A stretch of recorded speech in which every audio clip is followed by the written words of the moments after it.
Hariom. Sanskrit 25 code की UGC net की जो क्वेश्चंस का एनालिसिस हम कर रहे थे उसमें ये तीसरा वीडियो है। और जो भी छात्र दूसरे दो वीडियो नहीं देखे हैं, फर्स्ट और सेकंड वीडियो, वो फर्स्ट और सेकंड वीडियो जा करके देख लीजिए। आपको चैनल पर मिल जाएगा वीडियो की लिस्ट में, और इसकी प्लेलिस्ट में भी मिल जाएगा आपको। और हाँ, कुछ छात्र कह रहे थे कि इसके लिए हम कौन सा ग्रंथ पढ़ें जो फर्स्ट टाइम एग्ज़ाम्स दे रहे हैं या फिर अभी एग्ज़ाम की तैयारी करना चाहते हैं, नया है वो। कह रहे थे कि कौन सी हम बुक्स इसके लिए लें। तो मैंने जो लाइब्रेरी में यहाँ से एक बुक्स लिया था वो है अरिहंत का। ठीक है, अरिहंत का। और ये लगभग जो है आपको अमेज़न पर मिल जाता है, ऑनलाइन मंगा सकते हैं। उसका लिंक मैं डिस्क्रिप्शन में दे दूँगा। ठीक है, तो इसमें क्या है, काफ़ी चीज़ें अच्छी लगी मुझे। और हमारे लाइब्रेरी में यही बुक्स मुझे मिला था, और कोई बुक्स तो वहाँ थी नहीं। और इसमें जो टॉपिक दिया गया है वो भी ठीक ठाक दिया गया है। तो एक बुक्स अपने पास रखिए, और बाकी तो खुद की जो स्टडी है वो खुद की स्टडी करना पड़ता है मूल बुक से। जो बेसिक बुक्स होते हैं उन बुक्स को पढ़ना ज़रूरी होता है। ठीक है, तो इसमें से काफ़ी अच्छा दिया है, ठीक ठाक है। और देखिए आगे तो पता चलेगा जब इसको अध्ययन करेंगे ठीक से, और कहाँ कहाँ से मटेरियल आ रहा है। तो दोनों बुक्स, गाइड बुक्स के साथ साथ जो है दूसरे जो अपने मूल बुक्स है उनको भी पढ़ना बहुत ज़रूरी है। ठीक है, उसका लिंक मैं डिस्क्रिप्शन में दे दूँगा। ये लगभग 500 रुपये की इसका जो प्रिंट रेट है। और अमेज़न से मंगाएंगे तो अमेज़न में मैंने देखा था 320 रुपये के आसपास पड़ रहा है। उसमें भी अलग अलग प्राइस की अलग अलग जो सेलर्स है। तो मैं वही लिंक दे दूंगा जो 320 रुपये के आसपास पड़ता है। ठीक है, तो आपको सस्ता ही पड़ जाएगा और आपको बुक्स भी मिल जाएगा। अब यहाँ पर देखते हैं, कल हमने जो अध्ययन किया था पिछले वीडियो में 65 क्वेश्चन हो गया है। अभी 66 क्वेश्चन को देखते हैं। 66 क्वेश्चन। अधोनिर्दिष्टयुमानं समीचीनं तालिकां चिनु। तो यहाँ पर जो है कुछ दिया गया है, नाम दिया गया है। राइट साइड में जो है इसका उपन जो वेदों का नाम दिया गया। तो इनमें कौन सा किसके साथ संबंध है ये यहाँ पर पूछा जा रहा है। ठीक है, तो इसका आंसर क्या, देखिए गोपद ब्राह्मण। गोपद ब्राह्मण कौन सी वेद का है? ठीक है, गोपद ब्राह्मण जो है अथर्व वेद का है। किसका है? गोपद ब्राह्मण अथर्व वेद का है। और जो बृहदारण्यक उपनिषद ये शुक्ल यजुर्वेद का है। ठीक है, बृहदारण्यक उपनिषद कहाँ का है? शुक्ल यजुर्वेद का है। और आर्षे ब्राह्मण, ये जो आर्षे ब्राह्मण है ये कहाँ का है? इस साम वेद का है। ठीक है, आर्षे ब्राह्मण कहाँ का है? साम वेद का है। और तैत्तिरीय ब्राह्मण ये कृष्ण यजुर्वेद का है। ठीक है, तो इसके लिए इसका आंसर क्या हो जाएगा? पहले 3 फिर 4। ठीक है, 2 1, 3 4 2 1, ए हो जाएगा इसका आंसर। ठीक है, 3 4 2 1, ए इसका आंसर हो जाएगा। ठीक है, अब नेक्स्ट क्वेश्चन देखते हैं। नेक्स्ट क्वेश्चन जो है 67। नेक्स्ट क्वेश्चन क्या है? 67। 67 में क्या है? अधो निर्दिष्ट युग्मानाम समोचिनाम तालिकाम चिन्ह। तो इसमें भी वही कहा है कि जो इधर बाएं तरफ जो नाम दिया गया है, जो सूक्तों के नाम दिया गया है, उसके साथ इधर ऋषियों के नाम दिया गया है। ठीक है, तो किस किस सूक्त का संबंध किस ऋषि के साथ है? जब हम सूक्त पढ़ते हैं तो सूक्त में जो है ऋषियों के नाम दिया जाता है, छंद के नाम दिया जाता है, उसमें सूक्तों की संख्या दी जाती है। ठीक है, तो उसी से भी वहाँ पर जब अध्ययन करते हैं तो उसी के आधार पर ये क्वेश्चन आया है। तो पहले अग्नि सूक्त है, तो अग्नि सूक्त जो है किसके साथ संबंध है? अग्नि सूक्त का ऋषि कौन है? मधुस्कंदा ऋषि है। अग्नि सूक्त का ऋषि कौन है? मधुस्कंदा ऋषि है। और उसके बाद जो है रुद्र सूक्त है। रुद्र सूत्र का ऋषि कौन है?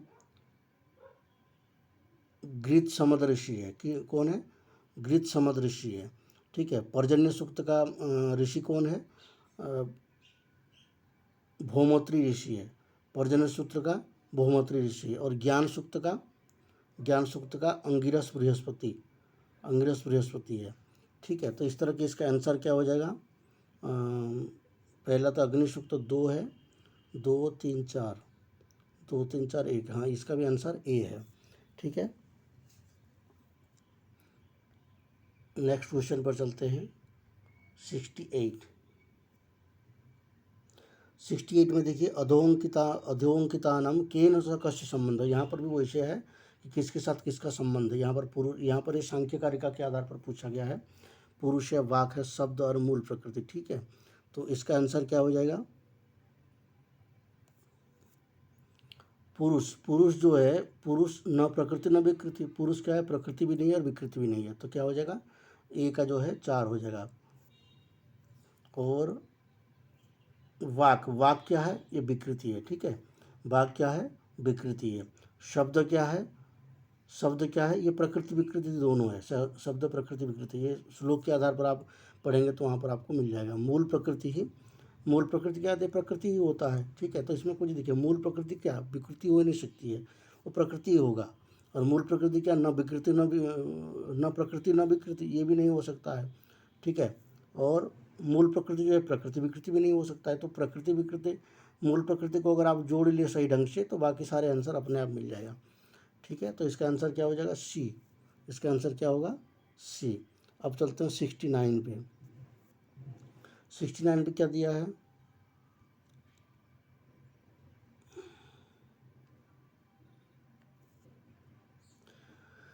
अधोंकितेषु केन सह कस्य संबंध। यहाँ पर भी वही है 69 में, अधोंकितेषु केन सह कस्य संबंध। तो देखिए, एतान्यकाशादीनां सात्विकांशेभ्यो व्यस्तेभ्यः पृथक पृथक क्रमेणोत्पगन्ते। और इधर क्या है? मनोबुद्धि चित्त अहंकार विज्ञानमय कोश ज्ञानेन्द्रियाणि कर्मेंद्रियाणि। ये जो है योग सूत्र के आधार पर पूछा गया यहाँ पर। एतन्यकाशादीनां सात्विकांशेभ्यो व्यस्तेभ्यः पृथक पृथक क्रमेण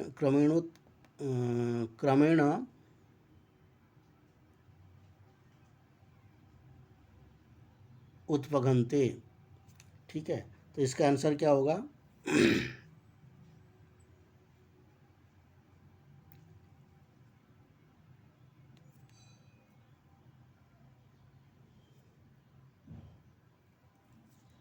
ज्ञानेन्द्रियाणि, ज्ञानेन्द्रियों का जो है इसका आंसर हो जाएगा क्या है? ज्ञानेन्द्रिय। इसका आंसर क्या होगा? ज्ञानेन्द्रिय। कैसे? देखिए, एतानि आकाशादीनां सात्विकांशेभ्यो व्यस्तेभ्यः पृथक पृथक क्रमेण उत्पगन्ते।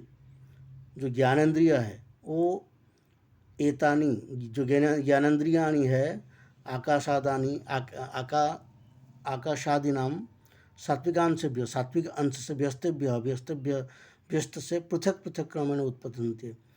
जो इंद्रियाणि है वो पृथक पृथक अंश से उत्पत्ति होते हैं। यहाँ पर देखिए, आकाशादि, आकाश से क्या होता है? श्रवणेन्द्रिय।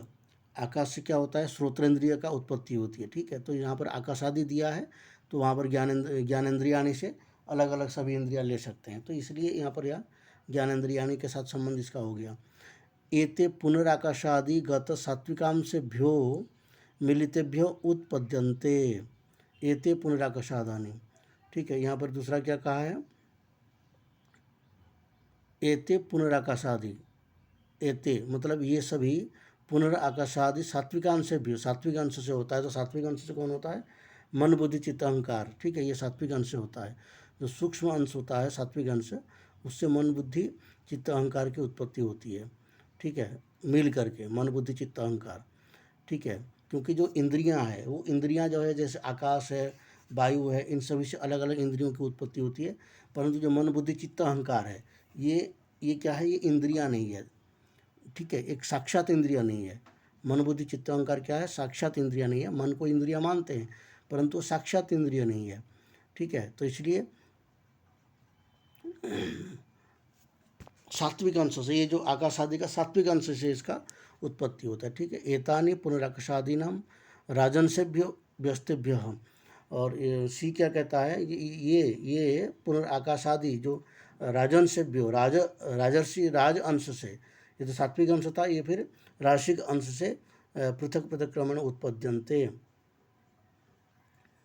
ये क्या होगा? कर्मेंद्रियाणि। राजन जो राजसिक अंश से उत्पत्ति होती है वो कर्मेंद्रिय, क्योंकि जो कर्मेंद्रिय है वो कार्य करता है और क्रियान्वित होता है। तो इसलिए जहाँ पर राजसिक गुण होगा वहाँ पर क्रियान्वित होगा। सात्विक गुण जो है बराबर माना जाता है, और जो तामसिक गुण है आलस्य प्रमाद आदि का जनक माना जाता है। और जो राजसिक गुण है, ठीक है, वो कर्म करने में प्रेरित करता है राजसिक गुण। इसलिए जिसके अंदर राजसिक गुण एक्टिव होता है वो करता है, परिश्रम कर सकता है, कर लेता है, ठीक है। और जिसका तामसिक गुण एक्टिव होता है वो क्या करता है? तमोगुण, यानी आलस्य प्रमाद आदि। गीता में भी इसके बारे में चर्चा आती है, ठीक है। बुद्धिर्ज्ञानेन्द्रिय ही संहिता भवती, बुद्धिर्ज्ञानेन्द्रिय ही संहिता भवती, बुद्धि और ज्ञानेन्द्रिय का सहित जो होता है वो क्या है, विज्ञानमय कोश है, ठीक है। बुद्धि और ज्ञानेन्द्रिय, ज्ञानेन्द्रिय के साथ जो होता है वो क्या है, विज्ञानमय कोश है। विज्ञानमय कोश का उत्पत्ति बुद्धि और ज्ञानेन्द्रिय से होता है, ठीक है। तो ये हो गया आपका कौन सा 69 70। ऐसे क्वेश्चन जो आते हैं इनको थोड़ा सा आपको बार बार जब अध्ययन करेंगे तो आपको ये समझ के रखना पड़ेगा कि कैसे कैसे ये क्वेश्चन का आंसर किया जाए।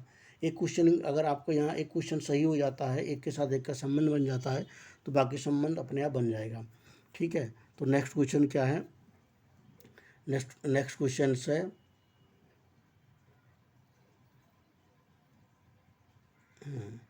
अधस्तनेषु केन सह कस्य संबंध। यहाँ पर जो दिया गया है इसमें से किसके साथ किसका संबंध है। जैसे यहाँ पर ऊपर से करते आ रहे हैं वाक्यपदीयम, वाक्यपदीयम का किसके साथ संबंध है, वाक्यपदीयम जो है भर्तृहरि है, ठीक है। वाक्यपदीयम क्या है, भर्तृहरि है। और पदमंजरी है, यह हरदत्त है, ठीक है। अष्टाध्याय मिताक्षरावृत्ति, अष्टाध्याय मिताक्षरावृत्ति का रचयिता कौन है, अन्नम भट्ट, ठीक है। अष्टाध्यायी मिताक्षर वृत्ति का अन्नम भट्ट। यार स्फोटवाद नाम ग्रंथ, स्फोटवाद कौन लिखा है, नागेश भट्ट। एक भी आंसर अगर आपको यहाँ सही मिल गया तो बाकी आंसर अपने आप ढूंढ लेंगे, ठीक है। तो इसका आंसर क्या हो जाएगा, बी हो जाएगा, ठीक है। देखिए अष्टाध्यायी मिताक्षर तो अन्नम भट्ट, ये बहुत आसान है। वाग्पदियम में भी ये आपको पता चल जाएगा भर्तृहरि का है। स्फोटवाद तो स्फोटवाद के ऊपर नागेश भट्ट लिख सकते हैं, क्योंकि यहाँ जितने भी नाम दिया गया है दो व्याकरणीय और दो साहित्यिक है, ठीक है, इसलिए इसमें भी कोई दिक्कत नहीं है, ठीक है। उसके बाद चलते हैं 71। प्रथमम सूचिम द्वितीय सह मेलयतु, पहला का सूची दूसरे के साथ मेलन कीजिए, यही कह रहा है, ठीक है। तो इसमें भी क्या हो जाएगा आपका वैसे ही क्वेश्चन है, ठीक है। तो देखते हैं क्वेश्चन क्या होता है। बाब्रजते, बाब्रजते का बाब्रजते अभिज्ञापद स्वति और वो भविति। ये देखिए यहाँ पर बहुत सारे जो है व्याकरण का ये है, और यहाँ पर जो है क्रियापद दिया है, ठीक है। कोई सन्नंत नाम धातु यंगलुंगंत है, तो ये सारे को यहाँ पर बाब्रजते, बाब्रजते का क्या संबंध है किसके साथ, ये यंगलुंगंत क्रियापद है, ठीक है। अभिज्ञापद जब हम व्याकरण में थोड़ा अध्ययन करेंगे तो वहाँ पर हम आपको अच्छे से इसको बताएंगे कि इसको पकड़ने के तरीका क्या होता है और इसके अक्षरों से कैसे इसको पहचान कर सके, ठीक है। अभिज्ञापद, अभिज्ञापद का ये सन्नंत प्रक्रियांत है। या तो इन शब्दों को आप छांट करके एक बार लघु सिद्धांत के आधार पर यहाँ पर कुछ पूछा जाता तो लघु सिद्धांत में जितने भी शब्द है यंगलुंगंत का उन सारे को रट लीजिए, एक नोट्स बना लीजिए। और नाम धातु में जितने शब्द है एक एक छोटा छोटा प्रकरण है, उन सारे शब्दों को आप नोट कर लीजिए। तो एक दो बार इसको रिवीजन कर लीजिए, आपको फिर याद हो जाएगा, ठीक है। स्वती, स्वती जो है इसका क्या होगा, स्वती का ये नाम धातु से है, ठीक है। और वो भविति, वो भविति का क्या हो जाएगा, वो भविति का यंगलुंगंत है, ठीक है। यंगलुंगंत क्रियापद, इसको यही तरीका है कि ये सारे जो प्रकरण है, जो प्रकरण सिलेबस में दिया है उन प्रकरण को आधार पर लघु सिद्धांत को मुझसे उसके शब्दों को नोट कर लें। इसी तरह क्वेश्चन आते हैं, ठीक है। अब हम 72 पे चलते हैं। अधस्तन युग्मानां समुचीनं तालिकां चिनुत।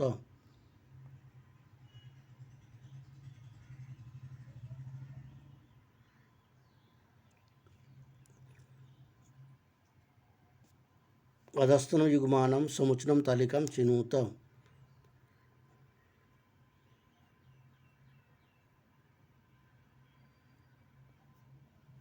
देखिए दंडी, दंडी का क्या है, दंडी किसकी लेखक है, दस कुमार चरित का।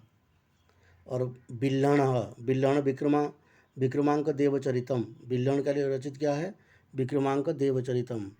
और अश्वघोष ने क्या लिखा है, सौंदर नंदन नंदम, सौंदर नंदम, ठीक है। बाणभट्ट का हर्षचरितम। यदि आपको बाणभट्ट के बारे में पता है कि बाणभट्ट का हर्षचरित है, बाकी आंसर आपको अपने आप मिल जाएगा, ठीक है। तो इसका सही आंसर क्या हो जाएगा,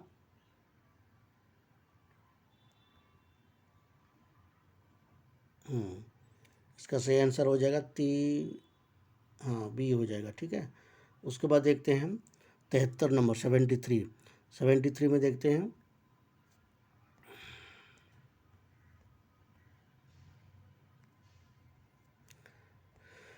73 अधस्तन युग्मानाम समुचिनम तालिकाम चिन्हित। यहाँ पर भी वही कहा है कि अधस्तन जो नीचे दिया गया पंक्तियाँ हैं वो किसके साथ किसका संबंध है उसको देखने के लिए यहाँ पर कह रहा है। ठीक है, तो इसका आंसर क्या होगा? समप्रधानेषु तमोधनेषु गूढ़म ही दाहात्मकम अस्ति तेजः। ठीक है, ये कहाँ पर आया है? ठीक है, ये जो पंक्ति है ये कहाँ पर आया है?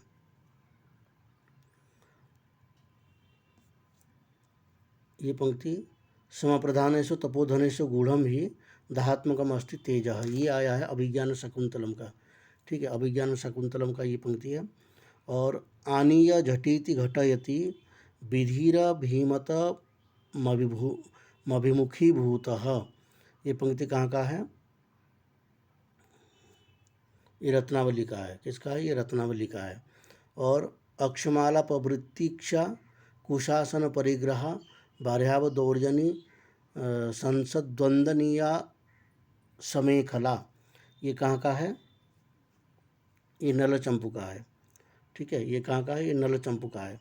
और अदृष्टम अप्यर्थ मदृष्ट वैभवात करोति सुप्तिर्जनम दर्शनातिथिम, ये कहाँ का है? ये निषेधीय चरित का है। तो इस तरह के इसको संबंध बनाएंगे तो इन सारे ग्रंथों को जब आप अध्ययन करेंगे तो आपको ये पता चल जाएगा ये कहाँ से पंक्ति आया है। नेक्स्ट चलते हैं 74 में। 74 महाभारत से टीकाकाराणाम कया टीकया सा संबंध। यहाँ महाभारत का टीकाकारों का नाम दिया गया है और पूछा गया किसके साथ किसका संबंध है। ठीक है, देखिए विमल बोध का संबंध किसके साथ, कौन सी महाभारत की टीका लिखे हैं? विमल बोध है विमल श्लोकी, ये तो स्पष्ट पता चल रहा विमल श्लोकी है। और देवबोध का ज्ञान दीपिका है। देवबोध का लिखी महाभारत का जो टीका है वो क्या है? ज्ञान दीपिका। और नारायण का क्या है? निगूढ़ार्थ पदबोधिनी, नारायण की लिखी हुई निगूढ़ार्थ पदबोधिनी। और बादुराज का क्या है? लक्षाभरस टीका, बादुराज के द्वारा लिखा गया महाभारत की टीका क्या है? लक्षाभरस टीका है। ठीक है, तो इसका आंसर क्या हो जाएगा?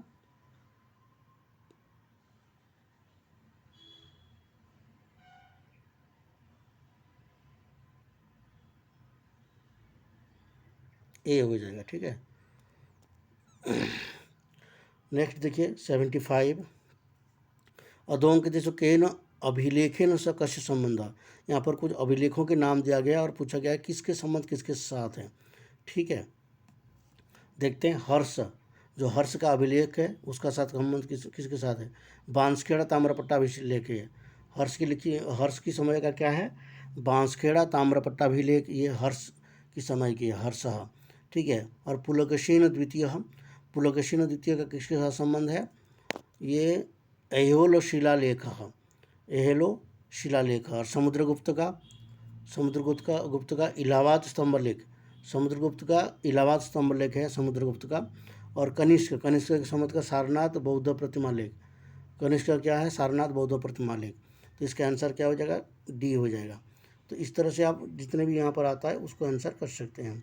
उसके बाद 76 पे चलते हैं। 76 में अधोलिखितानाम कालक्रमानुसारम समुचिनम क्रमम चिन्हुतम, कालक्रम के अनुसार समुचिनम क्रमम चिन्हुत, कालक्रम मतलब कौन सी ब्राह्मण यहाँ से, जो यहाँ पर कई ब्राह्मण दिया गया है, वेद दिया गया है, कौन सा पहले? तो सबसे पहले तो समझ लीजिए कि ऋग्वेद सबसे पहला कौन है?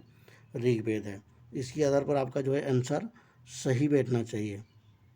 ठीक है, ऋग्वेद सबसे प्राचीन है, ये आप जानते ही है। ऋग्वेद, उसके बाद अथर्ववेद आ जाएगा। तो क्या हो गया? 4-2। ठीक है, ऋग्वेद अथर्ववेद।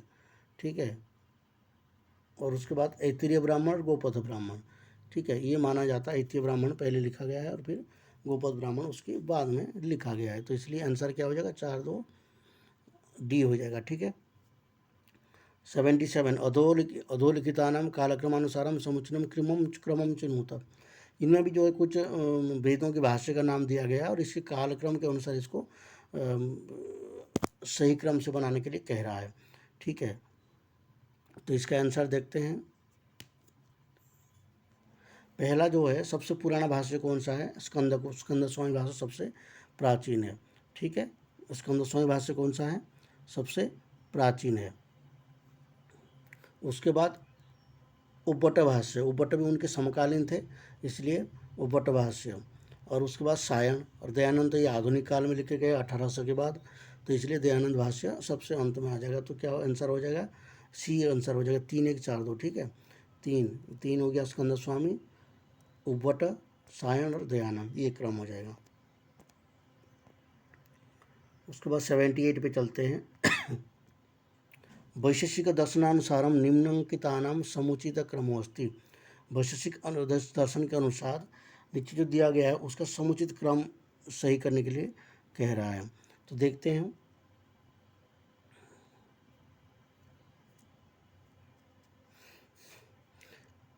अभाव कर्म समवाय विशेष और सामान्य, ठीक है, ठीक है। अभाव कर्म समवाय विशेष्य ये दिया गया है, तो इसमें क्या हो जाएगा,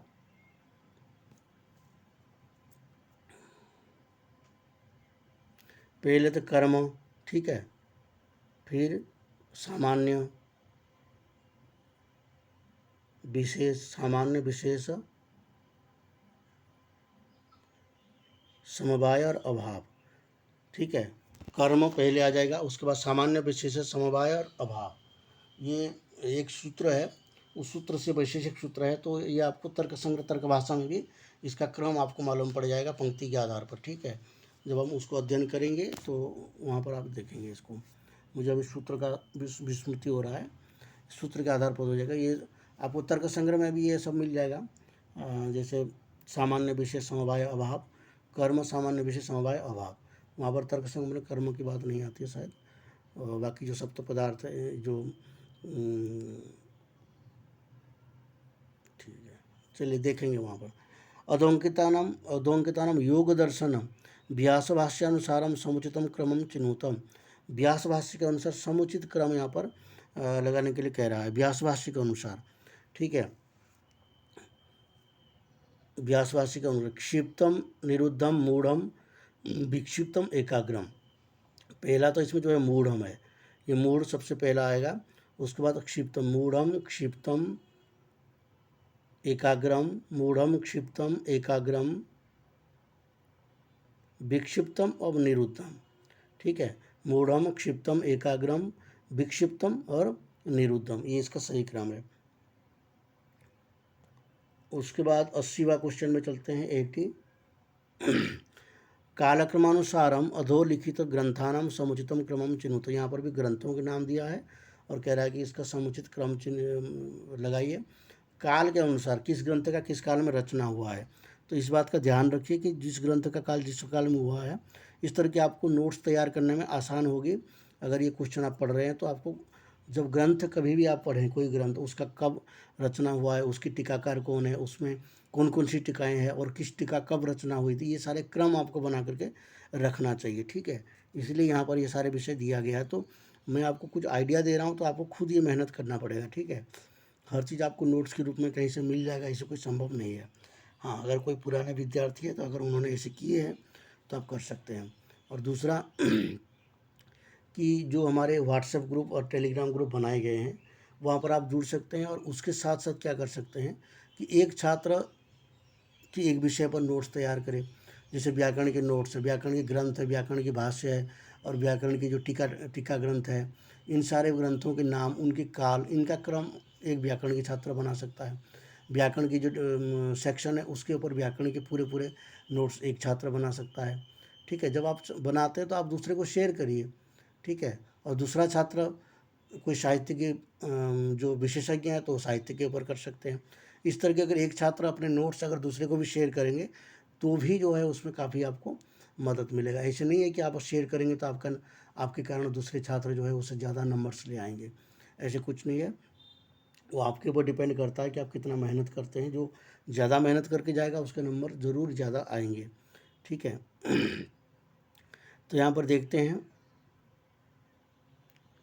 शब्द कौस्तुभ है, महाभाष्य है, शब्देन्दु शेखर है और काशिकावृत्ति व्याकरण भूषण सार। इसमें तो सबसे देखिए सबसे जो प्राचीन है वो महाभाष्य है, ठीक है। इसमें कोई संदेह नहीं है, तो इसलिए 3 नंबर पहले आ जाएगा, ठीक है। सबसे पहले क्या हो गया, महाभाष्य। उसके बाद जो है काशिकावृत्ति, महाभाष्य के बाद काशिकावृत्ति लिखी गई है, ये सीधी सी बात है। महाभाष्य पहले आ जाएगा, उसके बाद काशिकावृत्ति है, ठीक है। उसके बाद शब्द कौस्तुभ है, यहाँ पर थोड़ा सा प्रॉब्लम आएगा। ये तीनों ग्रंथ शब्द कौस्तुभ है और शब्देंदु शेखर, ठीक है।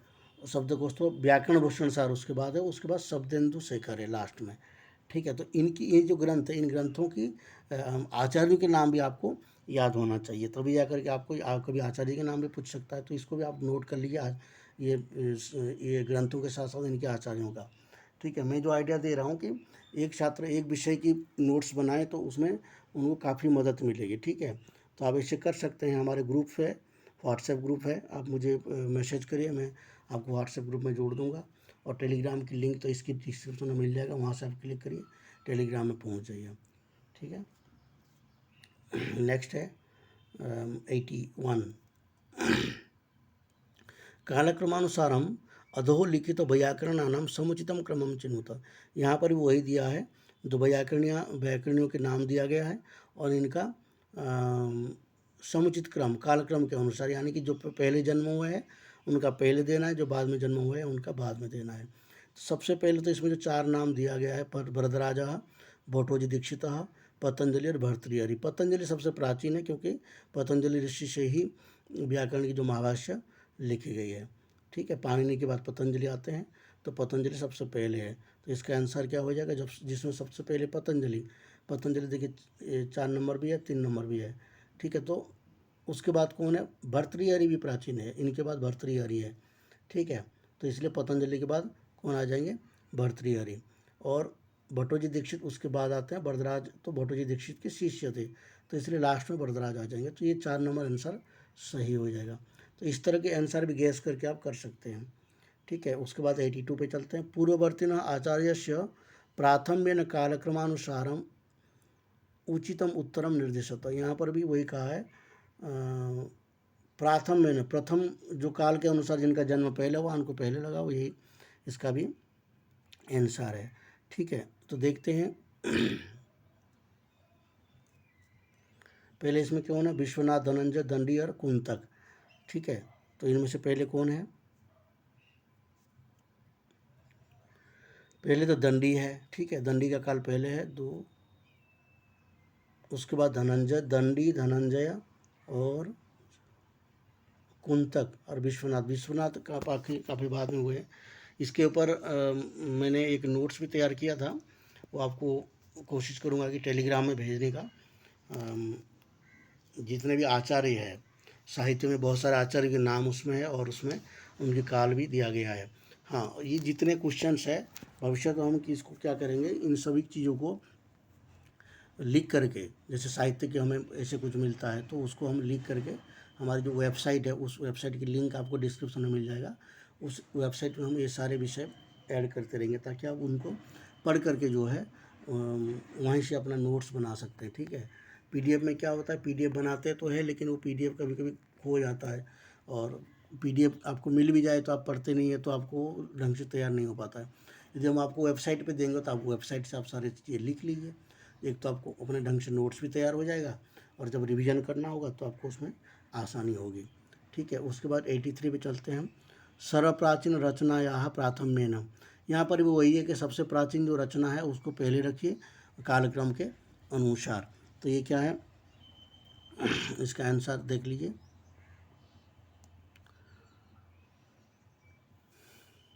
हर्षचरितम, रघुवंशम, नैषधीय चरितम और नलचंपू।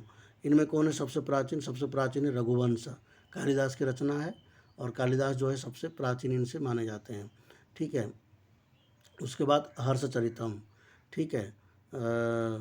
उसके बाद नलचंपू है, और नैषधीय चरितम ये बाद में आ जाएगा, ठीक है।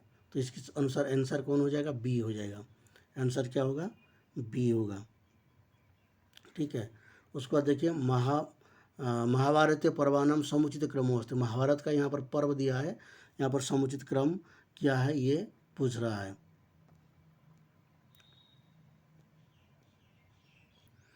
देखिए इसमें जो सबसे क्रम है क्या है,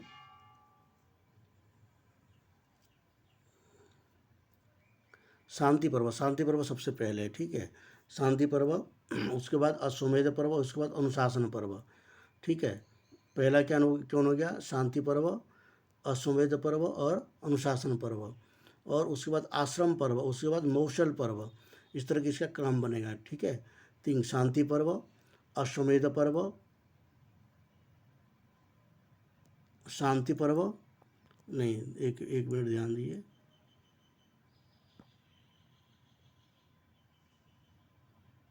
शांति पर्व, अनुशासन पर्व, ठीक है, अश्वमेध पर्व और आश्रम पर्व, आश्रमवासी पर्व और मौसल पर्व, ऐसे बनेगा इसका। पहला क्या हो गया, शांति पर्व, उसके बाद अनुशासन पर्व, फिर अश्वमेध पर्व, उसके बाद आश्रमवासी पर्व और मौसलीय पर्व, ठीक है। तो ये जो 18 पर्व है किसमें, महाभारत में, उनको आप क्रम से अध्ययन करते रहिए, क्रम से पढ़ते रहेंगे तो आपको वो पता चल जाएगा आसानी से। तो इसका आंसर क्या हो जाएगा, इसमें दिया गया है, देखिए सी हो जाएगा इसका आंसर। क्या होगा, सी होगा।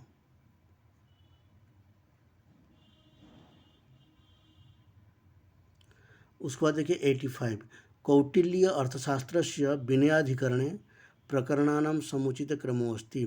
कौटिल्य अर्थशास्त्र जो विनय अधिकरण है, ठीक है, विनय अधिकरण है, उसमें जो प्रकरण दिया गया है उन प्रकरणों का भी क्रम बनाने के लिए कह रहा है, ठीक है। तो सही क्रम क्या होगा, विद्या समुद्देश्य, ठीक है। सबसे पहला प्रकरण क्या है, विद्या समुद्देश्य, उसके बाद क्या है, वृद्ध संयोग, ठीक है, और उसके बाद इंद्रिय जय, तीसरा कौन है, इंद्रिय जय, अमात्योत्पत्ति, चौथा कौन है, अमात्योत्पत्ति, उसके बाद मंत्री पुरोहितोत्पत्ति ही, ये पांचवा है। तो इस तरह से इसका क्रम बनेगा। तो क्या आंसर क्या हो जाएगा, डी हो जाएगा, ठीक है।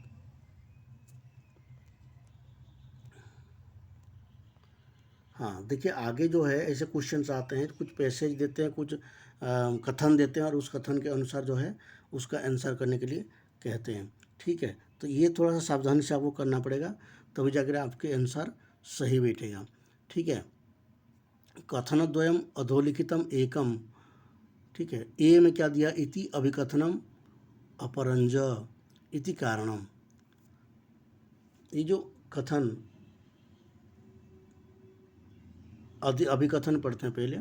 ए में क्या दिया है, पारो वर्मवित्सु तु खलु वेदित्रीषु भयोविद्यः प्रशस्यो भवति। पारो वर्मवित्सु तु खलु वेदित्रीषु भयोविद्यः प्रशस्यो भवति।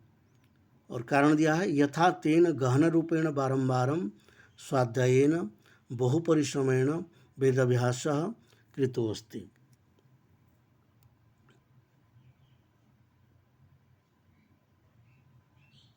यथा तेन